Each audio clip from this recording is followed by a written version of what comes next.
Mr. Taibbi, I want to follow up a little bit on the ranking member's questions. When was the first time that Mr.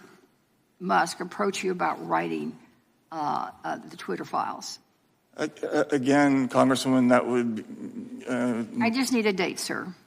But I can't give it to you, unfortunately, because this is a question of sourcing, and I don't give up. I'm a journalist. I don't reveal my sources. It's a question of chronology. No, that's a question of sourcing. Because you earlier said that someone had sent you through the internet some message about whether or not you would be interested in some information. Yes, and I refer to that person as a source.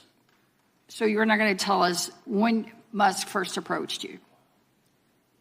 Again, Congresswoman, you're asking me you're asking a journalist to reveal a source. So then you consider Mr. Musk to be the direct source of all this?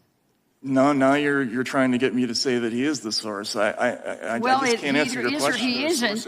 If you're telling me you can't answer because it's your source, well, then the only logical conclusion is that he is, in fact, your source. Well, you're free to conclude that.